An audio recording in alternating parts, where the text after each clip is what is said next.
Bueno, buenos días a todos y a todas. La intención de este panel, justamente y tal como lo comentaba Tamara, es poder contarles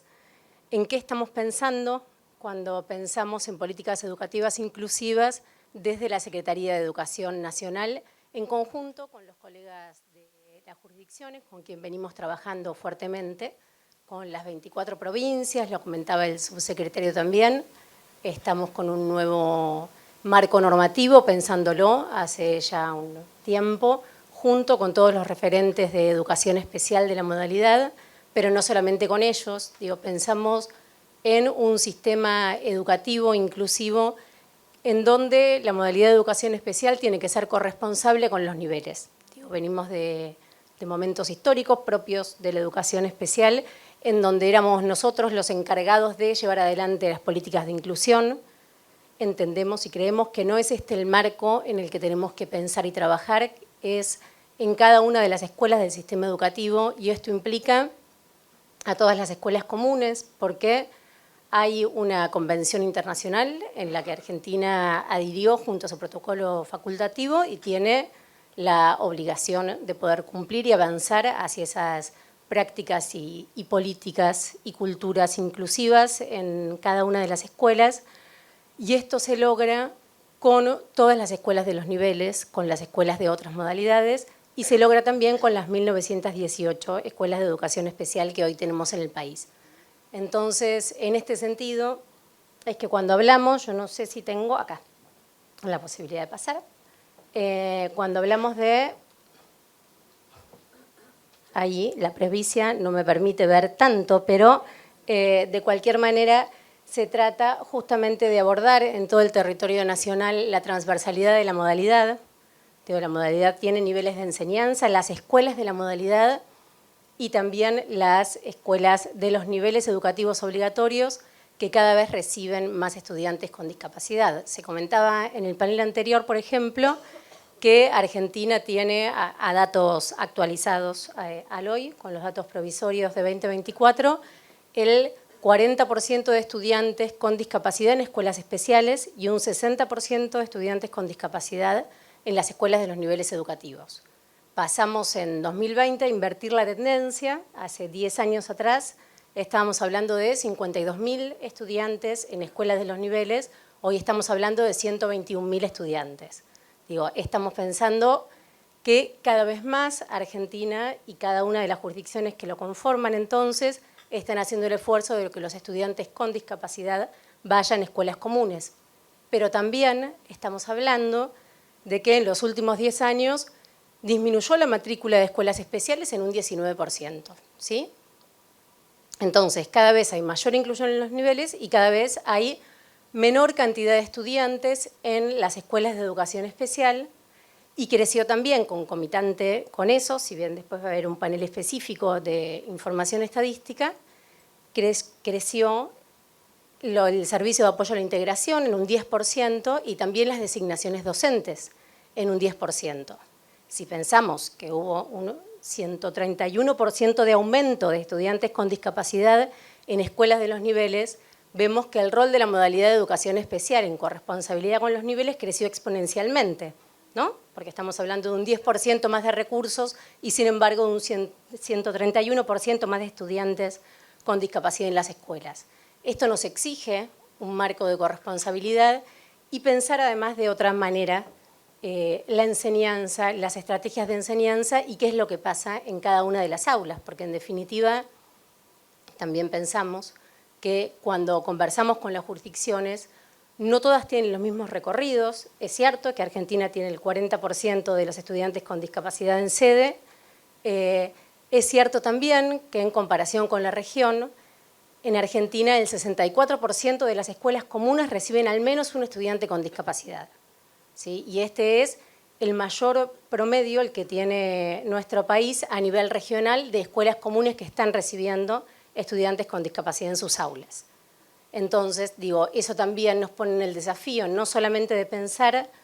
dónde están los estudiantes con discapacidad, sino cómo están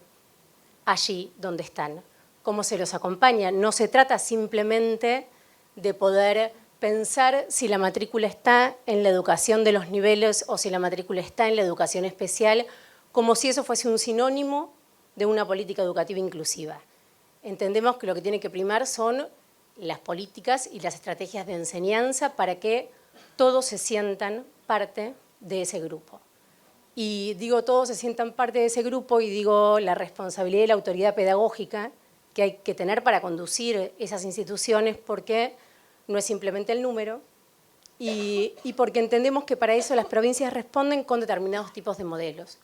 Y lo que nosotros tenemos que empezar a hacer son distintas preguntas para ver cómo avanzamos en políticas educativas que en articulación con la sociedad civil, que en articulación con los otros organismos puedan ahondar justamente en que cada vez haya más estudiantes con discapacidad, que la familia puede elegir la escuela en la que quiera asistir su hijo, como todos elegimos la escuela a la que nuestros hijos pueden ir y fueron, seguimos reforzando ese compromiso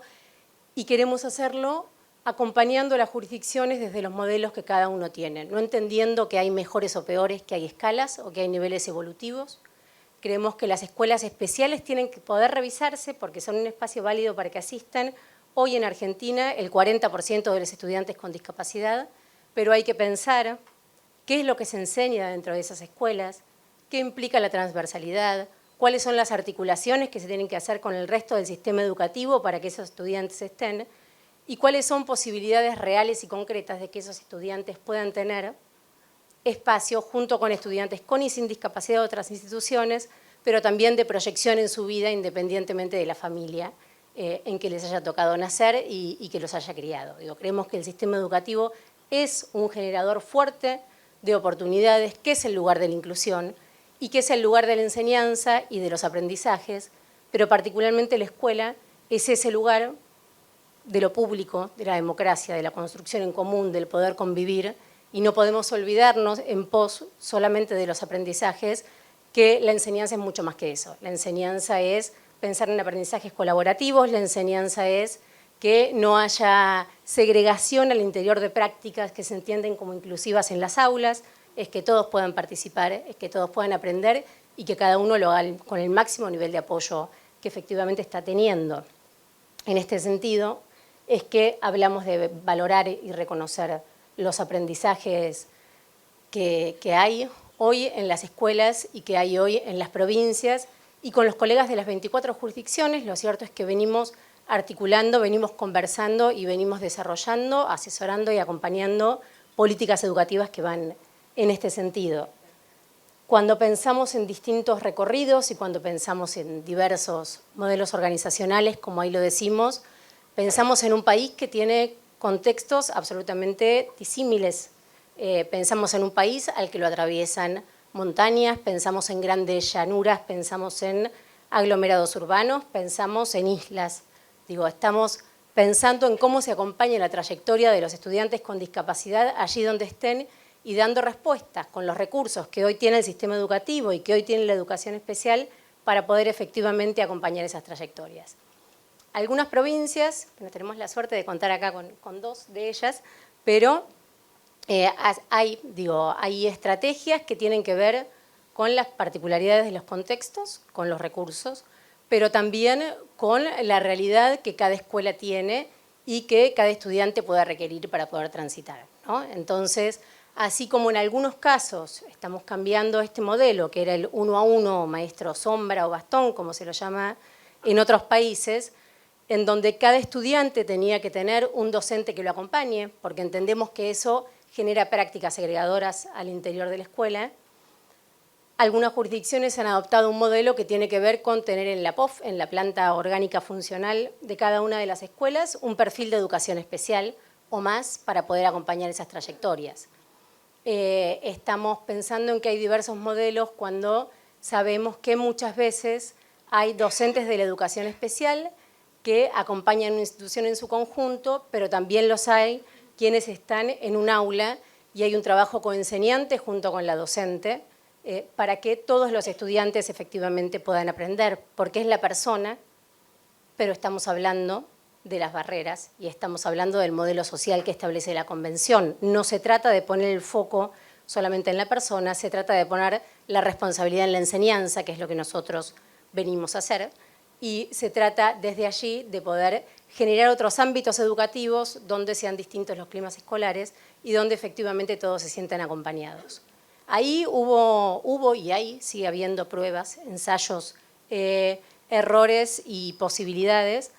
pero en algunas otras jurisdicciones lo que se ha hecho es que cada una de las escuelas especiales tenga un radio de injerencia, ¿sí? Se sepa qué escuelas comunes tienen que abordar cuando hay estudiantes con discapacidad. En otros casos esta no era la dinámica porque por caracterización, o sea, por la orientación que tenían los docentes, entonces se definió cómo acompañar estas trayectorias. Y en algunos otros casos bueno, aquí tenemos a la provincia de La Pampa, no hay matrícula dentro de las escuelas especiales y toda la matrícula está dentro de las escuelas de los niveles y ahí el formato de acompañamiento cambia en términos de qué acontece. Acá lo que queremos es valorar particularmente el trabajo que hacen las escuelas especiales para acompañar trayectorias en los niveles obligatorios, el trabajo que hacen las escuelas especiales para repensarse y entender que hoy estamos en un marco de derechos que habilita una educación inclusiva y que en este camino tenemos que seguir andando, pero dando respuestas al 100% de la población con discapacidad que hoy habita. Nos quedan desafíos, digo, que tienen que ver con aquellos que todavía no acceden al sistema educativo y para ello es fundamental pensar en políticas intersectoriales. Nos quedan desafíos en torno, y ustedes lo saben y esto lo confirman los datos estadísticos, de cómo están aprendiendo y cuál es la alfabetización de los estudiantes con discapacidad, qué pasa dentro de las escuelas especiales con ese aprendizaje, ¿no? Qué pasa en las escuelas comunes y cómo se acompaña para que efectivamente en todos se apueste a que van a poder, a que pueden y que para eso es uno como docente, como directivo, como supervisor, como inspector, quien tiene que pensar en las estrategias en territorio, en articulación con las familias, con la sociedad civil y con los otros organismos para que esto pase. Por eso es que hoy nos planteamos también algunas otras preguntas, más allá de los datos que ya los estuve comentando, en relación, por ejemplo, a qué pasa con la formación docente, ¿sí? Nosotros en nuestro país tenemos 158 carreras de educación especial, ¿sí? Que en general son por orientación, en ciegos y disminuidos visuales, sordos hipoacúsicos, etcétera, etcétera. La mayor cantidad de matrícula dentro de la formación docente tiene que ver, obviamente, con la discapacidad intelectual, porque el 53% de la población que asiste al sistema educativo tiene discapacidad intelectual, pero tenemos que poder repensar, y en ese trabajo estamos también junto a las jurisdicciones, qué es lo que exige esta nueva formación docente, para que los estudiantes con discapacidad puedan transitar la formación docente, para que puedan recibirse, para que puedan ejercer, para que los docentes, aún no teniendo discapacidad, que eligen poder ser docentes de educación especial, tengan las herramientas en un sistema educativo que ya no tiene escuelas puras prácticamente, excepto en las capitales provinciales. Esto no es solo una denominación, no son solo escuelas de sordos, escuelas de ciegos. Los chicos con discapacidad llegan a las escuelas especiales, tengan la discapacidad que tengan para poder recibir el apoyo pedagógico y llegan a la escuela común porque es su derecho poder inscribirse allí. Entonces, tenemos que repensar cómo es esta formación para que efectivamente no solo los docentes de especial, sino también los colegas de la educación común tengan herramientas para trabajar con estos estudiantes. Fue un avance durante el año pasado, que no sea un espacio de definición institucional, que es lo que históricamente viene siendo, trabajar la inclusión o la perspectiva de discapacidad dentro de los profesorados, sino que todos puedan tener esa materia. Creemos que es insuficiente, creemos que tenemos que ir por más. Estamos planteando esto junto con los colegas en términos de que podemos dar y creemos que es necesario dar capacitaciones virtuales y capacitaciones en servicio, pero que hay que estar en las escuelas y hay que estar en los territorios. Y quienes están en las escuelas, en los territorios y piensan junto con los colegas de la educación común qué estrategias están generando segregación, cómo hacer cuando hay un chico que, no por ese chico, sino cómo hacer una propuesta de enseñanza para que todos los chicos puedan aprovechar las propuestas que se están dando,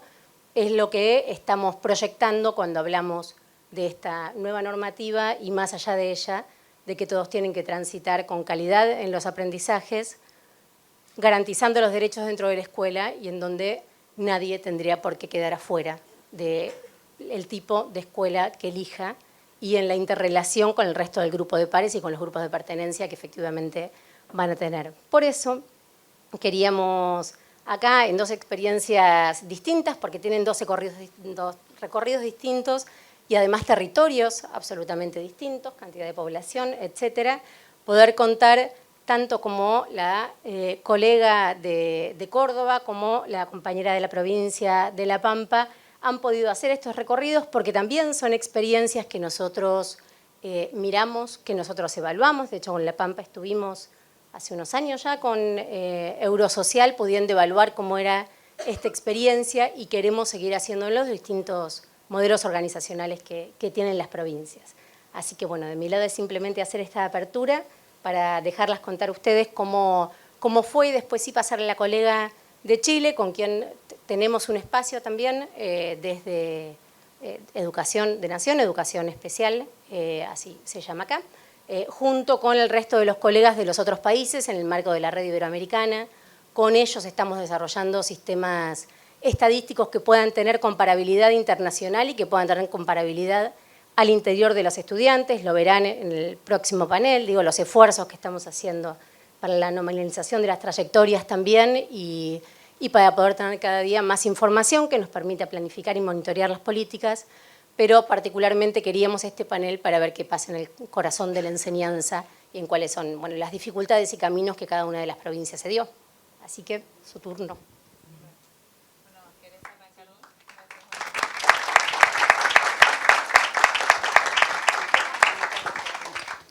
Comenzamos entonces con Ana Luz Guerra, con la experiencia de La Pampa. Bueno, buenos días a todos y a todas. En primer lugar, agradecerles a la Secretaría de Educación, Subsecretaría también y, bueno, al BID por la invitación a formar parte de este panel. ¿Está la filmina por ahí? Si me permiten, me voy a parar bien de docente, pero no voy a poder ver sino con claridad. Bueno, contarles, darle las gracias en primer lugar. La intención es poder contar algo del tránsito en la provincia en relación a la transformación que venimos atravesando desde ya hace unos años en relación a la inclusión educativa de personas con discapacidad, de estudiantes con discapacidad específicamente, pero en la provincia hablamos más allá de estudiantes con discapacidad, la inclusión de todos y todas los y las estudiantes. Bueno, retomando lo que Guada transmitía, esto de contextualizar la realidad de cada provincia, que no es la misma a lo largo y a lo ancho del país, contarles que la provincia de La Pampa es una provincia que está en el centro de la República Argentina, estamos en la región patagónica, si bien tenemos una densidad poblacional relativamente baja, con 366.000 habitantes, poco más, la superficie en kilómetros cuadrados es extensa y tenemos grandes distancias entre escuelas de una localidad y otra localidad. Bueno, contarles un poco este proceso de transformación, si se quiere, de trabajo, inició en la provincia hace más de 20 años, ¿sí? Hace más de 20 años, con una clara decisión política, ¿sí?, que se tomó en aquel momento y que aún en estos tiempos se continúa con la misma definición y con la misma decisión. Me parece importante remarcarlo porque más allá de que a lo largo de 20 años hemos transitado por diferentes cambios de gobierno, siempre se mantuvo la misma intención política, por eso decimos que en La Pampa siempre la inclusión educativa es política de Estado, ¿sí? No tiene que ver con la presencia de un gobierno en particular. Bueno, desde el año 2003, fue un momento importante en la provincia porque se creó la primera Dirección de Educación Inclusiva, que tuvo lugar hasta el año 2009. Como todo proceso de transformación, tiene momentos de auge, momentos de avance, también tiene momentos de mesetas, y en 2010 volvimos a tener en la provincia la antigua Dirección de Educación Especial que había existido con anterioridad. Esto fue hasta el año 2015. En el año 2015 retomamos nuevamente la Dirección de Educación Inclusiva y desde el año 2019 hasta la fecha en la provincia contamos con una Dirección General de Transversalidad de la Educación Inclusiva. Es decir, ya el foco no está puesto solamente en la inclusión como algo aislado, sino que tiene un carácter transversal que atraviesa todo el sistema educativo. Me parece importante mencionar esto, digo, más allá de los cambios de nombres, estos cambios también implican definiciones políticas y tienen también un trasfondo y un contenido. Bueno, normativas, no es solo definición política, no es solo decisión política, es también normativa, normativa propia, normativa que viene con bases, como decían las compañeras, con bases también internacionales, es también inversión en recursos, digo, todo eso es parte. En la provincia de La Pampa hubo un decreto en el año 2018 que, bueno, un poco marcó el rumbo y fue fundamental para la toma de decisiones que vinieron después, en donde, bueno, marcó la transformación de las escuelas especiales que comenzaron a denominarse escuelas de apoyo a la inclusión. Esto, más allá del cambio de nombre también, implicó un cambio en la estructura de todo el sistema educativo, por eso es tan importante para nosotros este decreto. Fue un momento crucial porque para las escuelas de nivel, bueno, fue toda una transformación. Digo, tuvieron que salir también de ese lugar de confort, si se quiere, para comenzar a pensar en todo aquel estudiante que ingresaba a la escuela. Esto viene en cuenta también del principio de equidad. Nosotros nos basamos para la firma de ese decreto en la Convención de las Personas con Discapacidad, en donde nos habla de un principio de equidad y de que tenemos que lograr una escuela para todos y para todas. Hubo otras normativas, otras resoluciones también provinciales que dieron marco al trabajo y a la transformación y al auge del paradigma. Una de ellas fue la resolución 1575, a partir de la cual todos los estudiantes titulan, ¿sí? Nosotros tenemos, bueno, ya es a nivel nacional, pero a través del proyecto pedagógico individual, del PPI, garantizamos en aquel momento que todo aquel estudiante que transitaba la escolaridad pueda titular. Otra resolución muy importante fue